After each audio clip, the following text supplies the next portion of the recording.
Walaansoo waggoota dheeraa dadhabbii malee cichoominaan morkatee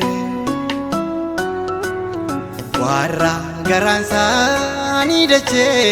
tuffatee galma isaanii samii dheebotee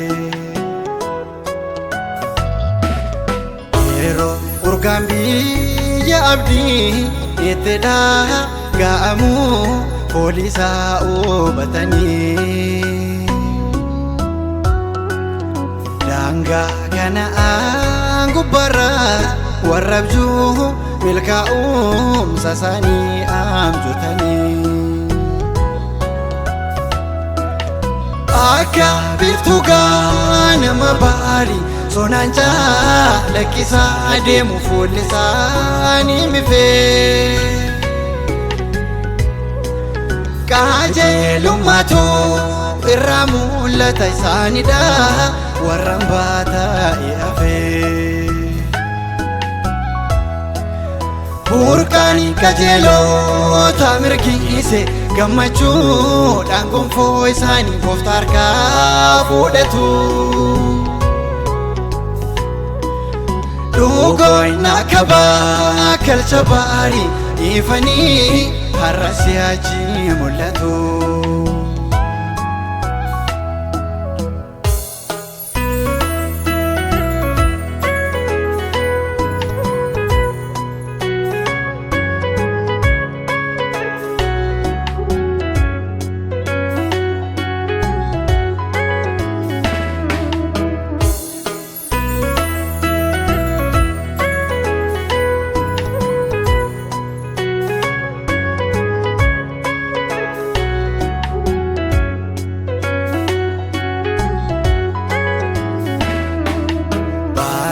Biyya lafa guutuun ija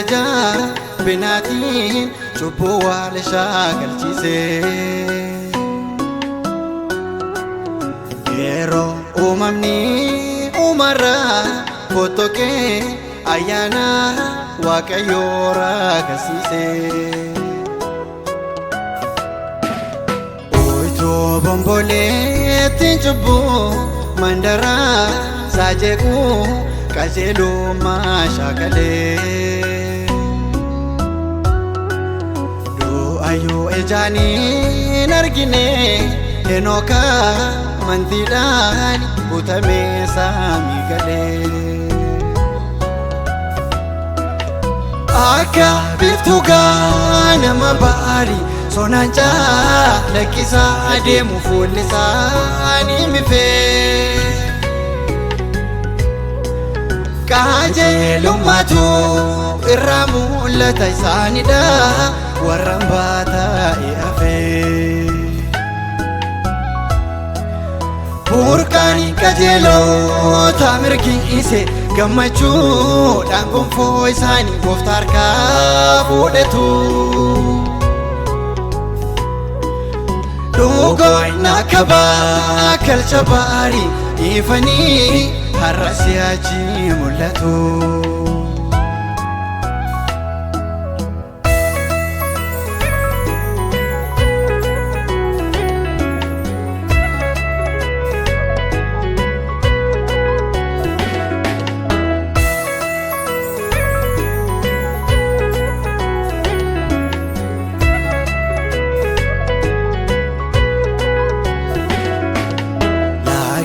Kee barciina taa'ee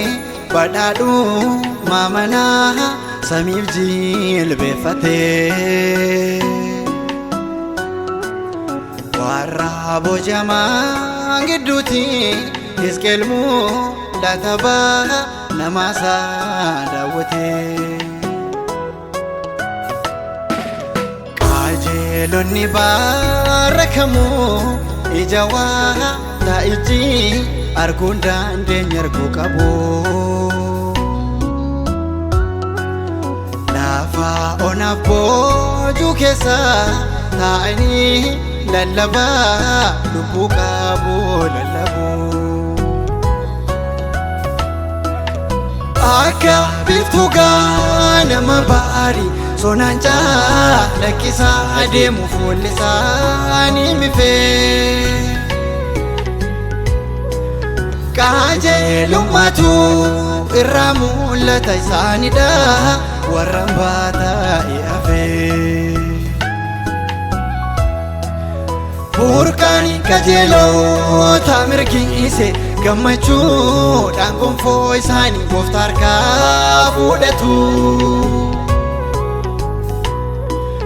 dhugoon akka bakkalcha baarii ifanii har'a si'achi mul'atu.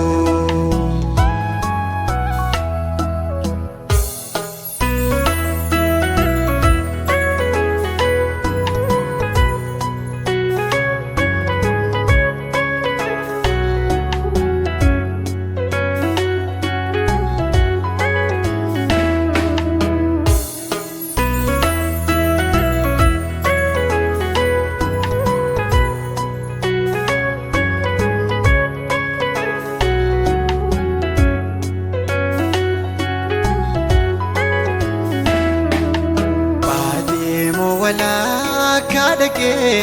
idora ko walal so amanti sa ube oto kajelo mafedu inafahan amanti maruman sa gube odo ladila loftuti amile dangafa inobse kadate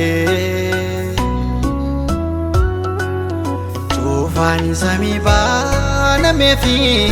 Yohaannis mul'ata kan samii argate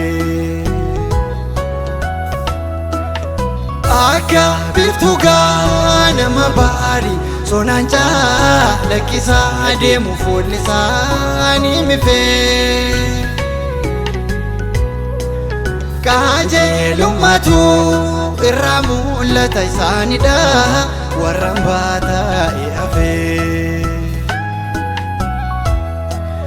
burqaanii qajeelota mirgiise gammachuudhaan gonfoo isaanii gooftaa harkaa fudhatu dhugoon akka bakkalcha baarii ifanii har'a si'achi mul'atu.